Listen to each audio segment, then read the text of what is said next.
students, আমি বংশগতি আৰু ক্ৰমবিকাশ পাঠটো পঢ়ি আছিলোঁ আৰু আমি আগৰ ক্লাছত লিংগ নিৰ্ধাৰণলৈকে আলোচনা কৰিলোঁ য'ত আমি গম পালোঁ যে পুৰুষ আৰু মহিলাৰ কাৰণে নিৰ্দিষ্ট কিছুমান ক্ৰমোজম আছে, যৌন ক্ৰমোজম আছে।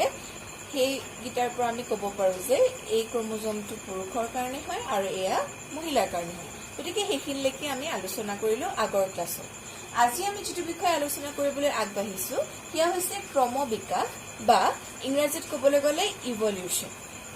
এতিয়া এই যিটো ক্ৰমবিকাশ বা ইভলিউশ্যন এই কথাখিনি বুজিবৰ কাৰণে আমি আমাৰ কিতাপত দিয়া উদাহৰণখিনিকে ভালদৰে বুজিবলৈ চেষ্টা কৰিম। মই যেতিয়া বুজাই যাম কিতাপত থকা ছবিখনো মই কাষত দি যাবলৈ চেষ্টা কৰিম, তেতিয়া তোমালোকৰ বুজি পাবলৈ সহজ হ'ব। কিন্তু বুজোৱাৰ আগতে মই তোমালোকক ক'ম যে তোমালোকে এবাৰ কিতাপত থকা বস্তুখিনি পঢ়ি ল'বা, তেতিয়া মই কোৱা কথাখিনি তোমালোকৰ বুজিবলৈ আৰু সহজ হ'ব। গতিকে ব'লা এতিয়া আমি আৰম্ভ কৰোঁ ক্ৰমবিকাশৰ বিষয়ে আৰু সেই গোটেই উদাহৰণখিনি আমি আৰম্ভ কৰোঁ য'ৰ পৰা আমি গম পাম যে ক্ৰমবিকাশনো আচলতে কি হয়। মই তোমালোকক পাঠটোৰ আৰম্ভণিতে কৈছিলোঁ যে যেতিয়া প্ৰজনন হয়, বিশেষকৈ যৌন প্ৰজননৰ সময়ত যেতিয়া মাতৃ আৰু পিতৃৰ DNA প্ৰতিলিপি হৈ পেলাই সন্তানলৈ আহে, তেতিয়া সেই DNA প্ৰতিলিপি হৈ থাকোঁতে কিছুমান সামান্য সৰু সৰু ভুল হৈ যায় বা এৰাৰ হৈ যায়। সেই সৰু সৰু সামান্য ভুলবিলাকৰ কাৰণে আমি সেই সন্তানটোত কিছুমান বৈসাদৃশ্যৰ দেখা পাওঁ বা যিটোক আমি ইংৰাজীত কৈছিলোঁ ভেৰিয়েশ্যন বুলি। বৈসাদৃশ্যই দেখা দিয়ে। গতিকে এই বৈসাদৃশ্যবিলাক দেখা দিয়াৰ কাৰণেই সন্তানটো সম্পূৰ্ণৰূপে মাতৃ বা পিতৃৰ দৰে একেবাৰে দেখিবলৈ একে নহয় বা প্ৰত্যেকজন ব্যক্তিয়ে দেখিবলৈ বেলেগ হয়, বৈসাদৃশ্য দেখা দিয়ে। কাৰণ যৌন প্ৰজননৰ ফলত যেতিয়া DNA প্ৰতিলিপি হয় তেতিয়া কি হয়, কিছুমান সামান্য ভুল হৈ যায়। গতিকে এনেধৰণেই যে বৈসাদৃশ্যৰ সৃষ্টি হয় যৌন প্ৰজননৰ ফলত এই গোটেই কথাবিলাক কেনেধৰণেনো এই ক্ৰমটো চলি থাকে বা এই ক্ৰমটো চলি গৈ থাকিলে এটা সময়তনো কি হ'বগৈ, সেই বিষয়ে আমি এতিয়া উদাহৰণ এটাৰ সহায়ত বুজিবলৈ চেষ্টা কৰিম। গতিকে এই যিটো ক্ৰমবিকাশৰ ধাৰণা হয় এইটো বুজিবৰ কাৰণে আমাৰ কিতাপত এটা ব্যাখ্যামূলক উদাহৰণ দিয়া হৈছে বা এটা ইলাষ্ট্ৰেশ্যন দিয়া হৈছে। গতিকে এই যিটো ব্যাখ্যামূলক উদাহৰণ হয়, এই উদাহৰণটো আমি কাৰ বিষয়ে পঢ়িম সেইটো আমি প্ৰথমতে জানিম। আমি ইয়াত এটা আমি এই ব্যাখ্যামূলক উদাহৰণটোত আমি কাৰ বিষয়ে পঢ়িম বা কাৰ উদাহৰণ লৈ পেলাই আমি গোটেই বস্তুটো বুজিম, সেয়া হৈছে আমি গোবৰুৱাৰ উদাহৰণ লৈ পেলাই গোটেই বস্তুখিনি বুজিবলৈ চেষ্টা কৰিম। আৰু এই গোবৰুৱাখিনিৰ বিভিন্ন ৰঙৰ দি পেলাই উদাহৰণটো দিয়া হৈছে। গতিকে তোমালোকে খেলি মেলি নকৰিবা। আমি ইয়াত সেউজীয়া বৰণৰ গোবৰুৱা, ৰঙা বৰণৰ গোবৰুৱা আৰু লগতে নীলা বৰণৰ গোবৰুৱাৰ বিষয়ে উদাহৰণ দি পেলাই গোটেই বস্তুখিনি বুজিবলৈ চেষ্টা কৰিম।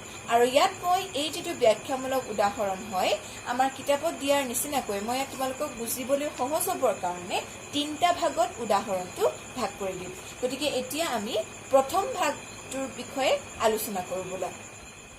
গতিকে প্ৰথম যিটো উদাহৰণ বা যিটো ব্যাখ্যা আমাক দাঙি ধৰিছে তাত কোৱা হৈছে যে এটা ৰঙা গোবৰুৱাৰ দল আছিল। এই ছবিখনত তোমালোকক মই সেই ৰঙা গোবৰুৱাৰ দলটোক দেখুৱাবলৈ চেষ্টা কৰিছোঁ। এইবিলাকে মই গোবৰুৱা বুলি বুজাবলৈ চেষ্টা কৰিছোঁ। গতিকে এই যিটো ৰঙা গোবৰুৱাৰ দল আছিল, 12টামান আছিল, তাহাঁতি বসবাস কৰিছিল এজোপা গছত। গছৰ পাত খাই পেলাই জীয়াই থাকে, গতিকে গছৰ তাহাঁতি বসবাস কৰিছিল। আৰু যিহেতু এই গোবৰুৱাবিলাকে বংশ কেনেকৈ বঢ়াব, বংশ বিস্তাৰ কেনেকৈ কৰিব, তাহাঁতি যৌন প্ৰজননৰ ফলত বংশ বিস্তাৰ কৰিব। গতিকে যৌন প্ৰজননৰ দ্বাৰা যেতিয়া বংশ বিস্তাৰ কৰিব বা সন্তানৰ যেতিয়া জন্ম হ'ব, তেতিয়া মই অলপ আগত তোমালোকক কি কৈছিলোঁ, বৈসাদৃশ্যই দেখা দিব। কেলে দেখা দিব? কাৰণ DNA বিলাকৰ প্ৰতিলিপি হওঁতে কিছুমান সৰু সৰু ভুল হৈ যায়, যাৰ ফলত মাক দেউতাকৰ নিচিনা সম্পূৰ্ণৰূপে সন্তানটো দেখিবলৈ একেই নহয়, বৈসাদৃশ্যবিলাকে দেখা দিয়ে। গতিকে সেইটো কাৰণেই এই ৰঙা গোবৰুৱাৰ দলটোত যিহেতু যৌন প্ৰজনন হ'ল, তেতিয়া বংশ বিস্তাৰ কৰি পেলাই যেতিয়া লাহে লাহে আগবাঢ়িলে তেতিয়া কি দেখা গ'ল যে কিছুমান বেলেগ ৰঙৰ গোবৰুৱা ইয়াত আহি পৰিলে। ইয়াত তোমালোকৰ কিতাপত কোৱা হৈছে যে যৌন প্ৰজননৰ ফলত বৈসাদৃশ্যই দেখা দিয়াৰ কাৰণে তাত সেউজীয়া ৰঙৰ কিছুমান গোবৰুৱা আহিলে। যিহেতু মোৰ ওচৰত সেউজীয়া ৰঙৰ পেন নাই, গতিকে মই তোমালোকক ব্লেক কালাৰটোৱে সেউজীয়া ৰঙৰ গোবৰুৱাখিনি বুজাইছোঁ। গতিকে ইয়াত ধৰি লৈছোঁ 3টামান সেউজীয়া ৰঙৰ গুবৰুৱা সৃষ্টি হ'ল প্ৰজননৰ ফলত। তাৰপিছত কি হ'ব, এই যিবিলাক গুবৰুৱা হয়, গুবৰুৱাবিলাক কোনে খায়? গুবৰুৱাবিলাকক কাউৰীয়ে ভক্ষণ কৰে। গতিকে আমি যদি ধৰি লৈছোঁ যে এজনী কাউৰী হয়, বিভিন্ন কাউৰী থাকে, গতিকে কাউৰীয়ে কি কৰে, খাদ্য হিচাপে গ্ৰহণ কৰে গুবৰুৱাবিলাকক। গতিকে ইয়াত যদি মই চাওঁ তেতিয়াহ'লে পাত এখিলাত, সেউজীয়া পাত এখিলাত গুবৰুৱাবিলাক যদি পৰি থাকে, ধৰি লৈছোঁ কিছুমান ৰঙা গুবৰুৱা আছে, কিছুমান সেউজীয়া গুবৰুৱা আছে। গতিকে কাউৰীৰ চকুত কোনবিলাক গুবৰুৱা সহজে ধৰা দিব? যোনবিলাক ৰঙা গুবৰুৱা থাকে সেইবিলাক সহজে দেখা দিব। সেউজীয়াবিলাকক কাউৰীয়ে ধৰিব নোৱাৰে, কাৰণ পাতৰ লগত মিলি থাকিব। গতিকে কাউৰীয়ে যেতিয়া খাদ্য হিচাপে গুবৰুৱাবিলাকক গ্ৰহণ কৰিবলৈ আহিব, তেতিয়া চিধাই চকু কাৰ ওপৰত পৰিব? ৰঙা গুবৰুৱাবিলাকৰ ওপৰত পৰিব। গতিকে কাউৰীবিলাকে আহি পেলাই কি কৰিব? এই ৰঙা গুবৰুৱাবিলাকক লাহে লাহে খাবলৈ আৰম্ভ কৰিব। আৰু যেতিয়া ৰঙা এই গুবৰুৱাবিলাকক কাউৰীয়ে খাই খাই গৈ থাকিব, তেতিয়া এটা সময়ত কি হৈ যাব? ৰঙা গুবৰুৱাবিলাকৰ যিটো জনসংখ্যা সেইটো কি হৈ যাব? কমি কমি আহি থাকিব। আৰু শেষত কি থাকিবগে? অকল সেউজীয়া গুবৰুৱাবিলাকহে থাকিবগে। তাৰমানে লাহে লাহে কি হৈ যাব? ৰঙা গুবৰুৱাৰ সংখ্যাবিলাক কমি আহিব। কেলে কমি আহিব? কাৰণ কাউৰীয়ে সহজতে ৰঙা গুবৰুৱাবিলাকক দেখা পাব, আৰু এটা সময়ত এনেকুৱা হ'বগে যে ইহঁতৰ জনসংখ্যাটো একেবাৰেই নাইকিয়া হৈ যাব, আৰু শেষত কি থাকিবগে? সেউজীয়া গুবৰুৱাখিনিহে থাকিবগে। আৰু এনেধৰণেই এটা প্ৰজাতিৰ বা এটা ৰঙৰ গুবৰুৱাৰ পৰা যৌন প্ৰজননৰ ফলত বংশ বিস্তাৰ কৰাৰ কাৰণে বৈসাদৃশ্যই দেখা দিলে, যাৰ ফলত ৰঙা গুবৰুৱা এটা সময়ত সেউজীয়া হৈ গ'ল। আৰু সেই সেউজীয়া গুবৰুৱাবিলাকৰ বংশটো কেলে বাচি থাকিলে? কাৰণ তাহাঁতক কাউৰীয়ে সহজে দেখা নাপালে। কিন্তু কাউৰীয়ে দেখা নোপোৱাৰ কাৰণে, দেখা পোৱাৰ কাৰণে ৰঙাবিলাক নাইকিয়া হৈ গ'ল, কিন্তু সেউজীয়াবিলাকৰ তাহাঁতি তেনেধৰণেই থাকিলে, আৰু তাহাঁতি তেনেধৰণে বংশ বিস্তাৰ কৰি পেলাই আগবাঢ়িব পাৰিব। গতিকে এইটো এটা কাৰণ, যাৰ ফলত এটা প্ৰজাতিৰ এনেধৰণে নাইকিয়া হৈ পেলাই আন এটা প্ৰজাতি আহিব পাৰে, বা এনেধৰণে ক্ৰম বিকাশ হৈ পেলাই বেলেগ, এতিয়া আমি কি পালোঁ? ৰঙা আছিলে, আমি সেউজীয়া গুবৰুৱা পালোঁ। গতিকে ইয়াত আমি ক'ব পাৰোঁ যে বিভিন্ন ধৰণৰ এনেধৰণৰ জীৱ জন্তুৰ ফলতো এটা প্ৰজাতি জীয়াই থাকিব নে নাথাকে সেইটো নিৰ্ভৰ কৰে। গতিকে প্ৰথমতে আমি কাৰ উদাহৰণ লৈ পঢ়িলোঁ? ৰঙা গুবৰুৱা এটা দলৰ উদাহৰণ ল'লোঁ। এতিয়া বোলা আমি দ্বিতীয় উদাহৰণটোলৈ আগবাঢ়োঁ। এতিয়া আমি দ্বিতীয়টো ধাৰণালৈ আগবাঢ়িছোঁ। ইয়াতো কৈছে যে প্ৰজননৰ ফলত পুনৰ ৰঙৰ বৈসাদৃশ্যৰ সৃষ্টি হৈছে। তাৰমানে ইয়াতো আমি লৈছোঁ উদাহৰণ ৰঙা গুবৰুৱা এটা দলৰ, আৰু এই ৰঙা গুবৰুৱাৰ দলটোত ঠিক তেনেধৰণেই যৌন প্ৰজনন হোৱাৰ ফলত কি হৈছে? নতুন কিছুমান ৰঙৰ সৃষ্টি হৈছে, ৰঙৰ গুবৰুৱাৰ সৃষ্টি হৈছে। আৰু ইয়াত কিতাপত কৈছে যে ইয়াত যি নতুন গুবৰুৱাৰ ৰঙৰ সৃষ্টি হ'ল, সেয়া হৈছে নীলা ৰঙৰ গুবৰুৱাৰ সৃষ্টি হ'ল। এইটো কেলে হ'ল? মই তোমালোকক আগতে কৈছোঁ যে বৈসাদৃশ্য কেলে হয়। গতিকে যৌন প্ৰজননৰ ফলত সেইকাৰণে কৈছে যে পুনৰ ৰঙৰ বৈসাদৃশ্যৰ সৃষ্টি হৈছিলে। ৰঙাৰ পৰা এতিয়া নীলা কিছুমান গুবৰুৱাৰ সৃষ্টি হ'ল। এতিয়া এইবিলাকো গছতে থাকে, আৰু কাউৰীয়ে কি কৰিব? এইবিলাকক খাব বা ভক্ষণ কৰিব। এতিয়া কথাটো হ'ল যে গছৰ পাতখিলাত যদি ৰঙা আৰু নীলা দুইটা ৰঙৰ গুবৰুৱা থাকে, তেতিয়াহ'লে কাউৰীয়ে দুয়োটাকে দেখা পাব, কাৰণ সেউজীয়াটোহে পাতৰ লগত মিলি থাকে, এই দুইটাটো মিলি নাথাকে। গতিকে কাউৰীয়ে কি কৰিব? দুয়োকে ভক্ষণ কৰিব। তাৰমানে হয়তো ৰঙাকো খাব বা কেতিয়াবা নীলা গুবৰুৱাকো খাব। গতিকে এনেধৰণে যদি খায় তেতিয়াহ'লে কি হ'ব বাৰু? তেতিয়া আমি কি দেখিছিলোঁ যে নীলা খুব কমকেহে সৃষ্টি হৈছে, গতিকে ৰঙা ঢেৰ আছে, বহুত আছে। গতিকে ৰঙাৰ গুবৰুৱাৰ জাতটোৰ পৰিমাণটো বা জনসংখ্যাটো অকণ বেছি থাকিব, আৰু নীলাৰ অকণমান কম থাকিব, যিহেতু কাউৰীয়ে দুয়োটাকে ভক্ষণ কৰিব। ইয়াত মানে এটা নাইকিয়া হৈ আগৰটো নিচিনা নহয়, ইয়াত দুয়োটা ৰঙৰ গুবৰুৱাই কম সংখ্যক বা বেছি সংখ্যককে থাকিব। কিন্তু এইখিনিতে যদি কিবা এটা এনেকুৱা এটা ঘটনা ঘটি যায়, তেতিয়া কি হ'ব? সেই ঘটনাটোনো কি হ'ব পাৰে? আমাৰ কিতাপত দিয়া আছে যে সেইখিনি সময়তে হাতী আহি আছিলে, বা হাতী এজাক বা হাতী এটা আহি আছিলে, আহি পেলাই কি কৰিলে হাতীটোৱে মানে এনেকুৱা এজোপা গছত ভৰি দি দিলে বা পাতখিলাত গছকি দিলে য'ত গোবৰুৱাবিলাকে বাস কৰি আছিলে। গতিকে হাতীটোৱে ধৰি লৈছো গছকি দিলে, এইটো হৈছে হাতীৰ ফুট মানে ভৰিটো, য'ত গছকি দিলে য'ত গোবৰুৱাখিনিয়ে বাস কৰি আছিলে, এটা ৰঙৰ গোবৰুৱাখিনিয়ে তাত বাস কৰি আছিলে। গতিকে তাত কি হৈ যাব, তাত গছকি দিয়াৰ লগে লগে যিমানখিনি গোবৰুৱা হাতীৰ গছকত মৰিব, সেই মানে গছক খাব, সিমানখিনি গোবৰুৱাৰ কি হৈ যাব, মৃত্যু ঘটিব, মৰি যাব। কিন্তু এনেকুৱা এই ঘটনাটোৰ ফলত কেতিয়াবা এনেকুৱাও হ'ব পাৰে যে যদি সেই হাতীটোৱে ভুলক্ৰমে ৰঙা গোবৰুৱাৰ দলটোক গছকি দিয়ে, তেতিয়াহ'লে কি হৈ যাব, সৌভাগ্যক্ৰমে নীলা যিটো গোবৰুৱা দল আছিলে সেইটো কি হৈ যাব, সেইটো জীয়াই থাকিব বা বাচি থাকিব। আৰু যেতিয়া নীলা গোবৰুৱাখিনি বেছিকে বাচি থাকিব, তেতিয়া লাহে লাহে কি হ'ব, নীলা গোবৰুৱাৰ বংশ বিস্তাৰ হ'বলৈ আৰম্ভ কৰিব।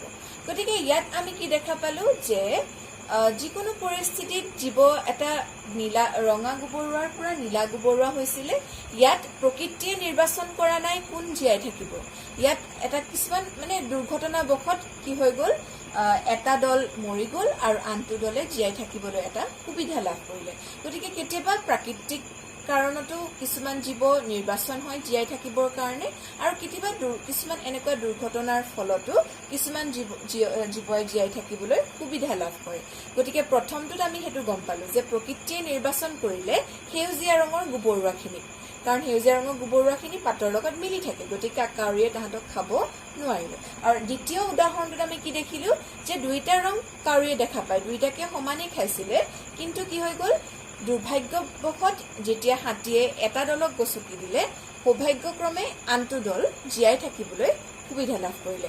গতিকে ইয়াত আমি দেখা পালো প্ৰকৃতি বা অন্য কিছুমান দুৰ্ঘটনাৰ ফলতো জীৱ জন্তুৱে জীয়াই থাকিবৰ কাৰণে, জীয়াই থাকি পেলাই নিজৰ বংশ বিস্তাৰ কৰিবৰ কাৰণে সুবিধা লাভ কৰে। এতিয়া আমি তৃতীয় পৰিস্থিতিলৈ আগবাঢ়িছো। ইয়াত কোৱা হৈছে যে গোবৰুৱাৰ জাকটোৱে বা গোবৰুৱাৰ যিটো দল হয়, তাহাঁতি যিজোপা গছত বাস কৰে বা যিজোপা গছৰ পাতক তাহাঁতি খাদ্য হিচাপে গ্ৰহণ কৰে, সেই গছজোপাত যদি বেমাৰে ধৰে, গছজোপা শুকাই গ'ল বোলে, তেতিয়া খাবলৈ পাতবিলাক যেতিয়া নাইকিয়া হৈ যাব, তেতিয়া গোবৰুৱাবিলাকেও কি হ'ব, খাবলৈ তাহাঁতৰ খাদ্যৰ অভাৱ ঘটিব। গোবৰুৱাবিলাকৰ যেতিয়া খাদ্যৰ অভাৱ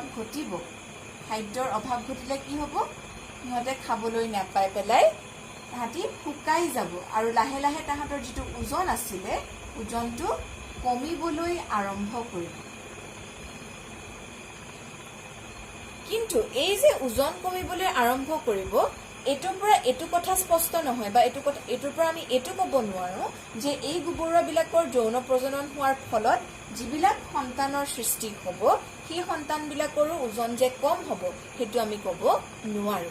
কিয় নোৱাৰো? কাৰণ যেতিয়া তাহাঁতি খাদ্য খাবলৈ নাপায়, খাদ্যৰ অভাৱত যেতিয়া তাহাঁতি শুকাই যাব বা তাহাঁতৰ ওজনটো যেতিয়া কমি যাব, তেতিয়া এটা গুৰুত্বপূৰ্ণ কথা তোমালোকে মনত ৰাখি থবা যে তাহাঁতৰ যিটো DNA হয়, DNAত কোনো ধৰণৰ তাহাঁতৰ সাল সলনি নঘটে।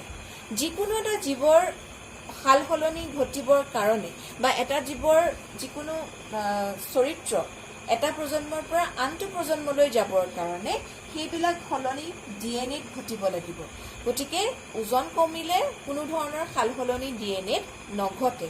সেইকাৰণে এই গোবৰুৱাখিনিৰ পৰা সৃষ্টি হোৱা সতি সন্ততিবিলাকৰ ওজন কম কেতিয়াও নহয়। কেলে নহয়? কাৰণ এই চৰিত্ৰসমূহ বা এই ওজন কম হোৱা যিটো কাৰণ হয়, সেইটোৱে DNAত কোনো ধৰণৰ প্ৰভাৱ নেপেলায়। যেতিয়া পৰিস্থিতি ভাল হ'ব, ধৰি লৈছো যে এটা সময়ত বেমাৰ ভাল হৈ গ'ল, গছবিলাক ভাল হৈ যাব আৰু পাতবিলাকো ধুনীয়াকৈ ওলাব, তেতিয়া সেই গোবৰুৱাখিনি আকৌ খাদ্য খাই পেলাই আকৌ তাহাঁতি আগৰ ওজন পাবলৈ সক্ষম হ'ব। গতিকে এনেকুৱা কিছুমান কথাও থাকে যে কিছুমান এনেকুৱা ধৰণৰ চৰিত্ৰ সতি সন্ততিলৈ যাব কেতিয়াও নোৱাৰে। আৰু ক্ৰমবিকাশ হ'বলৈ হ'লে, তাৰমানে ক্ৰমবিকাশ মানে কি, লাহে লাহে গৈ পেলাই এটা প্ৰজাতিৰ পৰা সম্পূৰ্ণ নতুন এটা প্ৰজাতিৰ সৃষ্টি হ'বৰ কাৰণে বহুত লাহে লাহে কামবিলাক হয়। আৰু ইয়াত প্ৰকৃতিয়ে এটা বিশেষ ভূমিকা পালন কৰে। প্ৰকৃতিয়ে নিৰ্বাচন কৰিব যে কোনটো জীৱ শ্ৰেষ্ঠ হয় জীয়াই থাকিবৰ কাৰণে। লগতে অন্য কিছুমান আমি যেনেকৈ পঢ়িলোঁ, কিছুমান দুৰ্ঘটনাৰ ফলতো কিছুমান জীৱই জীয়াই থাকিবৰ কাৰণে সুবিধা লাভ কৰে কিন্তু এনেকুৱা ক্ষেত্ৰত ওজন কম হৈ যোৱাৰ যিটো ক্ষেত্ৰত মই ক'লো ইয়াত এইটো চৰিত্ৰ কেতিয়াও মাক দেউতাকৰ পৰা সতি সন্ততিলৈ যাব নোৱাৰে কাৰণ এইটো ডিএনএত হোৱা পৰিৱৰ্তন নহয় গতিকে এইটোৱে আছিল আমাৰ ব্যাখ্যামূলক উদাহৰণ য'ত আমি তিনিটা মানে পৰিস্থিতি লৈ পেলাই গোবৰুৱাৰ উদাহৰণ লৈ পেলাই আমি এই কথাখিনি বুজিবলৈ চেষ্টা কৰিলো এতিয়া আমি পঢ়িবলৈ আগবাঢ়িছো দ্বিতীয় যেটো আজি পঢ়াৰ বিষয় সেয়া হৈছে আৰ্জিত আৰু বংশানুক্ৰমিক চৰিত্ৰ বলা এতিয়া আমি সেইটো বিষয়ে আলোচনা কৰো এতিয়া আমি পঢ়িম আৰ্জিত আৰু বংশানুক্ৰমিক চৰিত্ৰ যাক ইংৰাজীত কোৱা হয় acquired and inherited traits বুলি গতিকে এইটো বিষয়ে আমি ভালদৰে জনাৰ আগতে আমি আৰ্জিত চৰিত্ৰনো কি হয় বা বংশানুক্ৰমিক চৰিত্ৰনো কি হয় সেইটো বিষয়ে মই তোমাক অকণমান কৈ দিওঁ তোমালোকক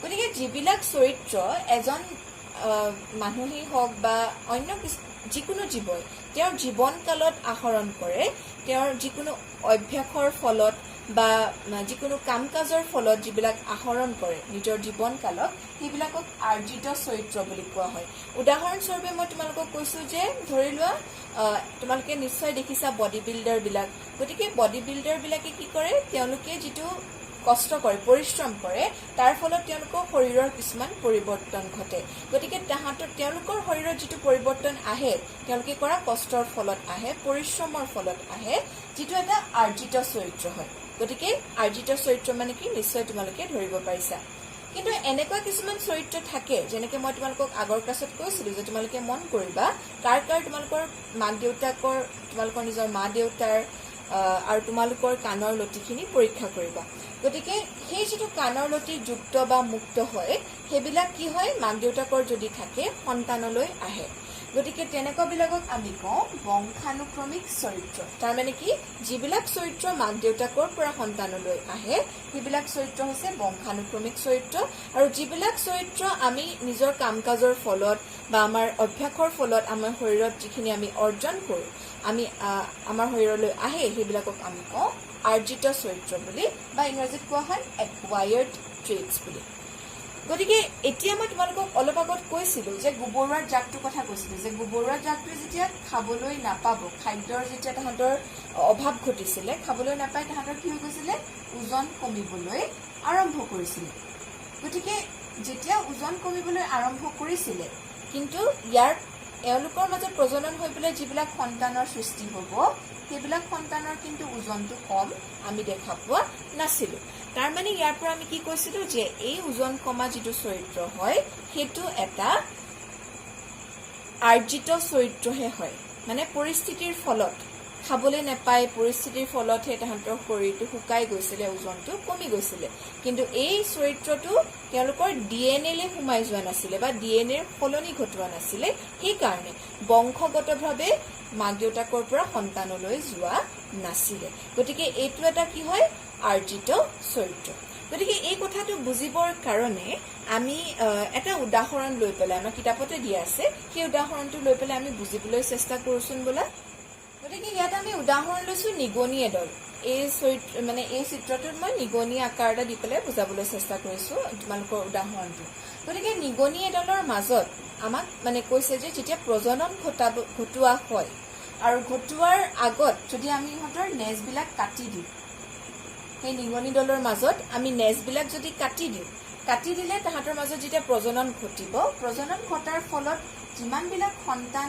সৃষ্টি হ'ব সেই সন্তানবিলাক কেনেকুৱা হ'ব সেই সন্তানবিলাকৰ নেজ থকা সন্তানেই জন্ম হ'ব তাৰ মানে আমি নিগনিৰ নেজডাল যদি কাটিও দিওঁ মাক দেউতাকৰ নেজডাল যদি কাটিও দিওঁ তেওঁলোকৰ সন্তানৰ নেজ থকা হিচাপেই জন্ম লাভ কৰিব তাৰ মানে যিটো নিগনিৰ নেজ হয় সেই নেজডালৰ যিটো কাটি দিলেও তাৰ কোনো ধৰণৰ ডিএনএত প্ৰভাৱ নঘটে বা ডিএনএৰ কোনো হাল হলনি নঘটে সেইকাৰণে এই চৰিত্ৰটো মাক দেউতাকৰ পৰা সন্তানলৈ নাযায়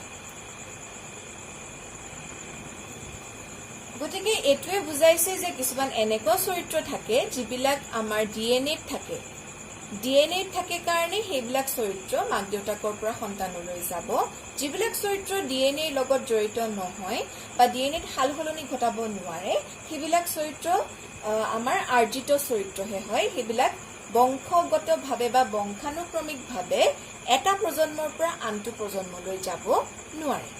গতিকে আজি এই ক্লাছটোত আমি এইখিনি বিষয়ে আলোচনা কৰিলো। প্ৰথমতে আমি ক্ৰমবিকাশৰ বিষয়ে পঢ়িলো, য'ত আমি ক্ৰমবিকাশৰ বিষয়ে আমি তিনিটা পৰিস্থিতি লৈ পেলাই গোবৰুৱা উদাহৰণ লৈ পেলাই আলোচনা কৰিলো। আৰু এতিয়া মই তোমালোকক ক'লো আৰ্জিত আৰু বংশানুক্ৰমিক চৰিত্ৰ একুৱায়াৰ্ড এণ্ড ইনহেৰিটেড ট্ৰেইটছটো কি হয়। গতিকে তোমালোকে এই গোটেই ভিডিঅ'টো ভালদৰে চাবা, চাই পেলাই কিতাপতো পঢ়িবা, পঢ়ি পেলাই তেতিয়াহে তোমালোকে ভালদৰে বুজিব পাৰিবা। গতিকে আজি আমি ইয়াতে ক্লাছটো সামৰিম আৰু আমি নেক্সট ক্লাছত কি পঢ়িম, আমি নেক্সট ক্লাছত আলোচনা কৰিম প্ৰজাতিকৰণৰ বিষয়ে। প্ৰজাতিকৰণ, যাক ইংৰাজীত কোৱা হৈছে স্পেচিয়েশ্যন বুলি। প্ৰজাতিকৰণ কেনেধৰণে এটা নতুন প্ৰজাতিৰ সৃষ্টি হ'ব পাৰে। প্ৰথমতে আমি আলোচনা কৰিলো গোটেই কথাবিলাক। এতিয়া আমি বংশগতভাৱে ক্ৰমবিকাশৰ জৰিয়তে কেনেধৰণে এটা নতুন প্ৰজাতিৰ সৃষ্টি হ'ব পাৰে সেইটো আমি নেক্সট ক্লাছত আলোচনা কৰিম। আজি ইয়াতে সামৰিছো। সকলোৱে ভালদৰে ঘৰত পঢ়িবা। ধন্যবাদ।